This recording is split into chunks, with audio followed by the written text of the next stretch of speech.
bienvenue sur cette troisième séance du cycle de webinaire de l'OPI, Insectes, quand voir petit, c'est voir l'avenir. Donc, merci beaucoup à vous d'être encore une fois aussi nombreuses et nombreux à ce rendez-vous mensuel qu'on a lancé en avril. C'est vraiment à chaque fois un plaisir de vous retrouver ici en ligne, hors réseaux sociaux et vraiment d'être témoin de votre intérêt porté à notre association et à toutes nos actions qu'on mène avec grande passion pour la protection des insectes. Donc un grand merci pour votre engagement et votre curiosité qui compte beaucoup pour nous à l'OPI. Pour celles et ceux qui peut-être ne connaîtraient pas très bien notre association qui est l'OPI, je vous invite donc à consulter à la fin de ce webinaire notre site internet donc qui est www.insect.org. Je vous le mets tout de suite dans le chat. Voilà. Donc ce soir, après une entrée dans le monde des insectes par l'observation et l'émerveillement en première session de webinaire et enfin par un passionnant focus sur l'histoire des relations entre les humains et les insectes, on vous retrouve cette fois-ci pour aller interroger une peur assez commune chez nous, les êtres humains, c'est-à-dire la peur des insectes. Donc pour essayer de comprendre d'où elle vient, d'où elle prend ses sources, cette peur-là, on a le plaisir d'accueillir aujourd'hui François Lasserre. Donc François qui est engagé en tant que vice-président à l'OPI, mais qui est surtout aussi un auteur, médiateur, formateur et vulgarisateur hors pair. Il participe grandement depuis quelques années maintenant à apporter plus de pensée critique, notamment vis-à-vis des sujets environnementaux sensibles.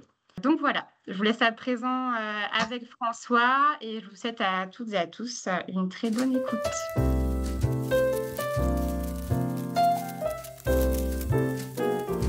Et en dehors de mes activités bénévoles pour l'OPI, j'écris des livres. Entre autres, je fais des conférences, des formations, de la sensibilisation, etc. Je suis du monde de l'éducation à l'environnement, la protection de la nature, et j'essaye de parfois m'en détacher un peu pour avoir un peu plus de pensée critique, parce que parfois c'est pas facile.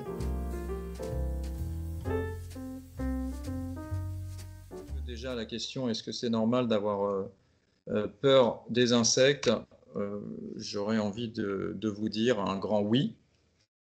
C'est complètement normal, en tout cas dans notre pays, dans notre culture, avec tout ce qu'on va voir, tout ce que je vais essayer de dérouler. En gros plan, c'est un insecte. C'est un insecte comme une mouche, comme une blatte, comme une guêpe, comme tout ce que vous voulez, sauf que ça s'appelle un papillon et pour cela, il n'y a aucun souci. A priori, tout le monde est OK pour les aimer, quasiment. Je vais en reparler à part de certaines personnes qui ont des phobies. Mais sinon, cela, c'est OK. Et pourtant, un papillon, c'est un insecte comme un autre. Je ne sais pas trop pourquoi. Est-ce que c'est parce que ça ressemble à un tissu? Est-ce que c'est parce qu'on nous a toujours dit que c'était joli? Aussi, on va revenir là-dessus.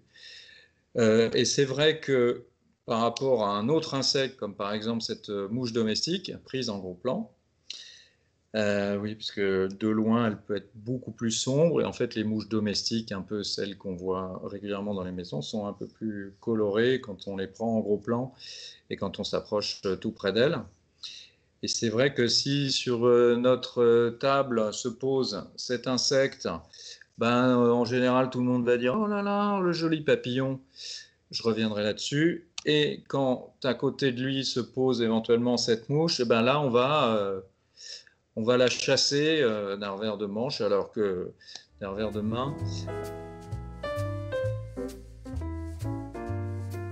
Et donc, dans nos milieux complètement aseptisés, très minéraux ou très taillés, cultivés, il y a de moins en moins d'insectes, de moins en moins de vie, et moins on s'habitue à ce qui est de la vie autour de nous, plus on est surpris quand elle s'approche ou quand elle est là. Parfois, vraiment la panique, les chaises tombent.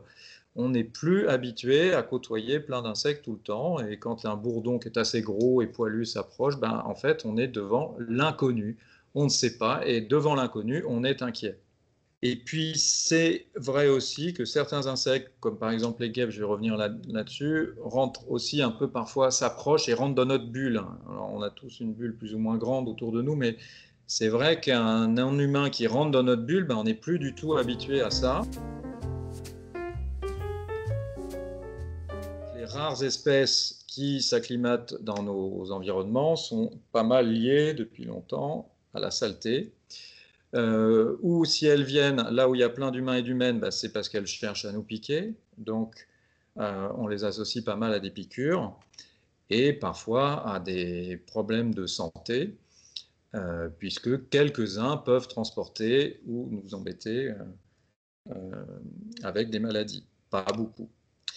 Je vous mets donc une blatte, mais celle-là vit dans les jardins, elle ne vient pas dans les maisons, mais la blatte qu'on appelle un cafard, les blattes qu'on appelle des cafards viennent dans nos habitations.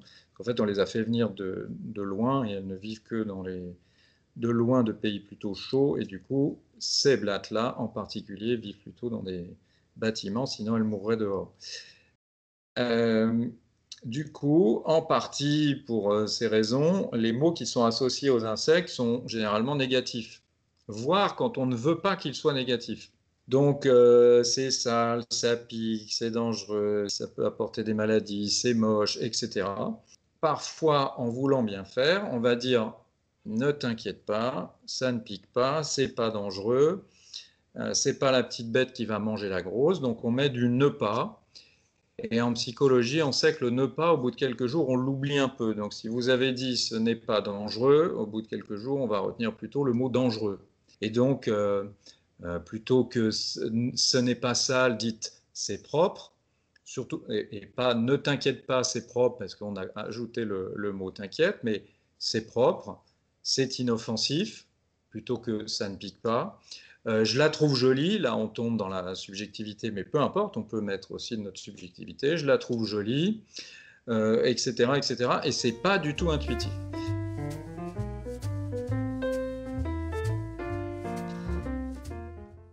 Donc c'est quand même vrai, il y a quelques espèces qui nous embêtent. Il y en a qui viennent nous chercher jusqu'à domicile.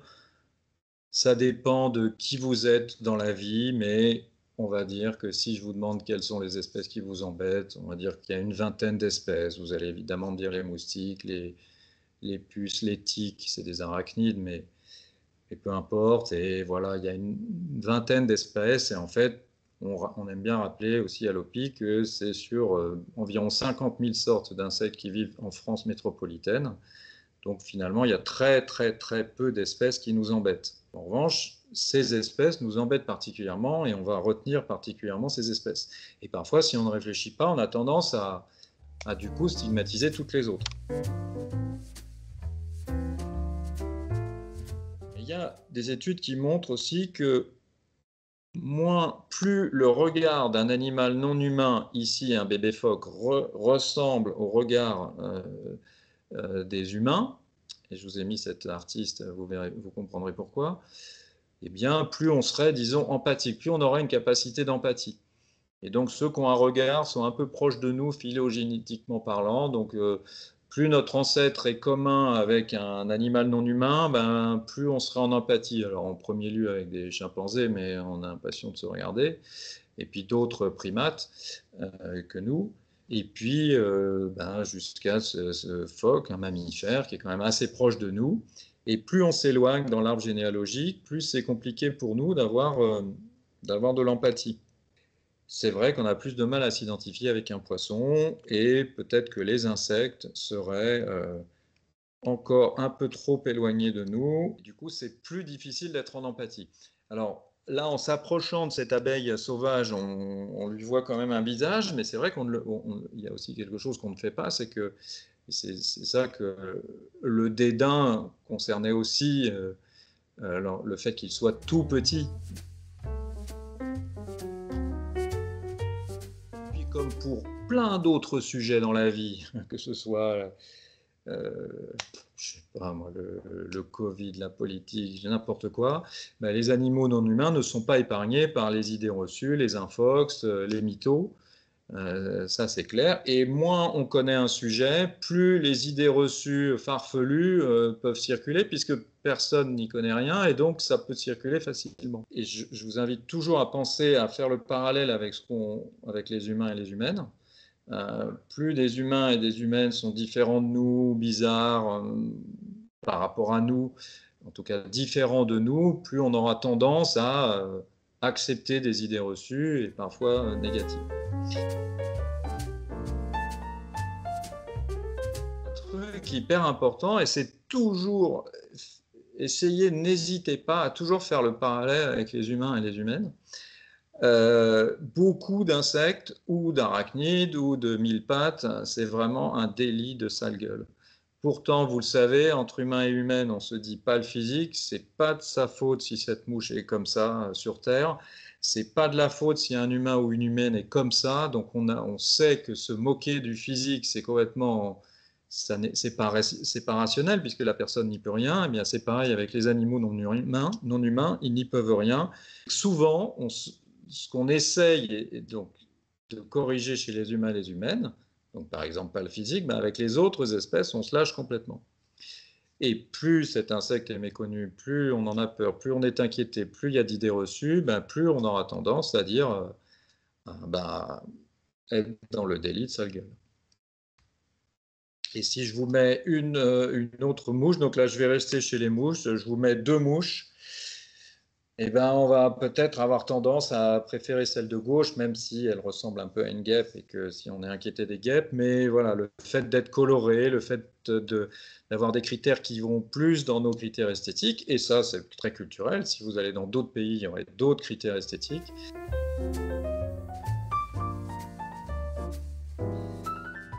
Il y a un truc qui n'aide pas, c'est nos biais de raisonnement, j'en parlerai aussi. Et par exemple, avec le frelon velouté ou frelon à pattes jaunes, il y a un biais qui s'appelle le caractère vivant de l'information. C'est que plus une information est vivante, plus il y a des images qui circulent, etc., plus on va l'adopter. Et on a moins tendance à aller chercher des études, à approfondir un sujet. Et en fait, plus une info est vivante et présente autour de nous, on va se contenter de ce qui vient, de ce qu'on entend, et à vite faire des généralités à partir d'anecdotes qu'on entend. Et donc là, c'est typique avec le frelon à pattes jaunes, on entend plein de choses, et on a tendance à les accepter assez facilement. Et ça, c'est un biais qui est reconnu. Alors que si on se pose et qu'on approfondit le sujet frelon à pattes jaunes, en fait, on se rend compte qu'ils sont là, que ça ne sert à rien de lutter contre ces frelons, qu'ils sont inoffensifs, ils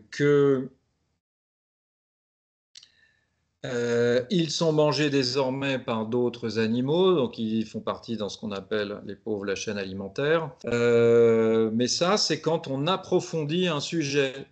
Et souvent, on a une espèce de flemme, parce qu'en fait, les biais de raisonnement, c'est quand même, au départ, c'est quand même, l'évolution nous les aurait apportés, parce que ça nous permet d'économiser un peu d'énergie. Et donc, penser coûte. Mais dès qu'on creuse le sujet frelon à pattes jaunes, on peut aller se rendormir tranquille, tout seul. Ils sont là, ça ne sert à rien de lutter, ils sont inoffensifs, point barre. Et parfois, certaines personnes peuvent être ennuyées dans leur activité, donc évidemment là je parle des apiculteurs et des apicultrices, mais par certaines populations et certains individus à certains endroits. Mais si on n'est pas apiculteur, apicultrice, détester ou dire quoi que ce soit ou colporter des informations fausses sur les frelons à pattes jaunes ne sert strictement à rien. Je vous disais tout à l'heure qu'il n'y avait que quelques espèces qui nous ennuyaient parmi l'immense quantité d'insectes qui vivent autour de nous. Et je vais même jusqu'à vous faire réfléchir sur le fait que, y compris au sein d'une espèce qui pourrait nous embêter, en fait, on n'est quasiment jamais embêté. Les guêpes ne nous piquent pas. Quand on a un raisonnement bayésien, quand on utilise la formule de Bayes, on est un peu plus rationnel. Et en fait, quand une guêpe approche, si notre cerveau arrivait à être plus fort en probabilité, il serait complètement détendu à l'approche d'une guêpe. Parce qu'en théorie, il sait qu'on est côtoyé par des dizaines de milliers, voire des centaines de milliers de guêpes chaque année, que les piqûres se comptent sur les doigts de la main, et qu'en fait, finalement, loin de leur nid, il ne se passe rien, qu'à chaque fois qu'il y a des guêpes tout l'été autour de nous, il y a peut-être 1 ou 2 piqûres max, et qu'en fait, il ne se passe pas grand-chose. Et pourtant, à cause de cette stigmatisation, donc à partir d'anecdotes, certaines personnes se sont fait piquer par un individu, et ça fait presque une généralité, et on dit que les guêpes piquent. Ce qui est faux. Elles pourraient, on ne met jamais le conditionnel, les guêpes pourraient piquer. Regardez les 3 en haut qui sont en haut, il n'y en a absolument pas, il n'y en a pas un qui est pareil. Donc ça, c'est physiquement, les insectes sont physiquement tous différents, mais chaque cellule, y compris des êtres unicellulaires, ne sont pas identiques. Il y a des variabilités en permanence, donc ils ne sont pas identiques physiquement, et aussi en caractère. Et en fait, quand vous rencontrez un individu, il ne va pas forcément se comporter de la même manière. Vous rencontrez des individualités, des individus qui ne sont pas tous et toutes les mêmes, et du coup, vous ne pouvez pas non plus appliquer votre stress à l'ensemble des individus d'une population parce qu'ils ne vont pas tous se comporter de la même façon. Ils ne sont pas tous aussi jeunes ou vieux. Les vieux ne se comportent pas tout à fait pareil que les jeunes, etc. Et je fais la transition avec le dernier numéro de la revue Insectes, édité par l'OPI depuis bien longtemps. Et il y a un article sur la personnalité des insectes, justement, à l'intérieur. Et c'est vrai que ça met à mal pas mal d'idées reçues, et ça surprend même encore et toujours des entomologistes. C'est écrit par Michel Renoux. Donc, si vous souhaitez vous abonner à cette revue, donc c'est un trimestriel pour info, il faut aller sur notre site internet, donc qui est juste ici, insect.org, dans notre boutique en fait. Et donc, vous avez un prix spécial adhérent également si vous adhérez à l'OPI.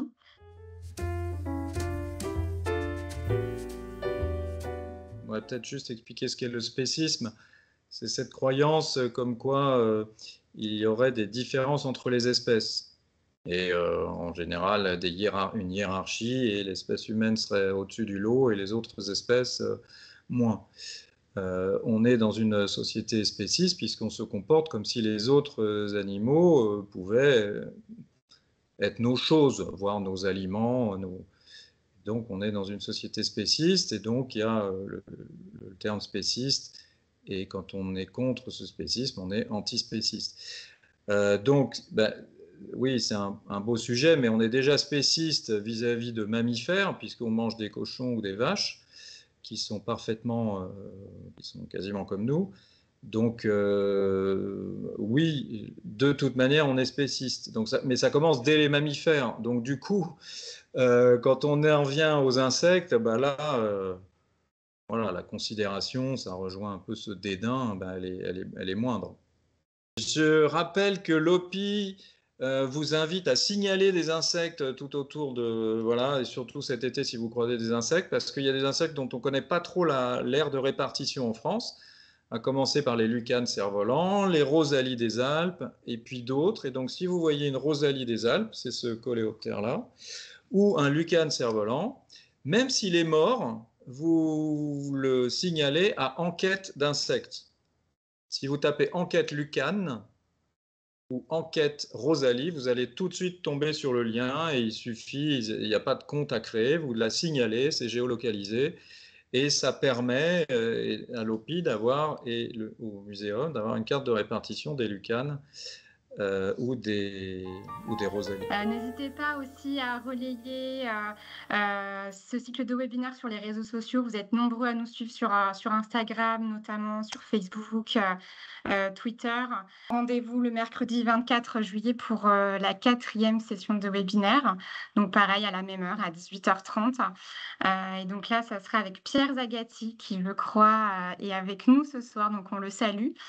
Qui est entomologiste de l'INRAE, donc aujourd'hui à la retraite, et il nous parlera des insectes en lien avec les écosystèmes. Je vous souhaite une très bonne soirée, et merci encore à vous de nous soutenir et d'être présents sur ces webinaires. On espère que ça vous a plu. À bientôt tout le monde. À bientôt.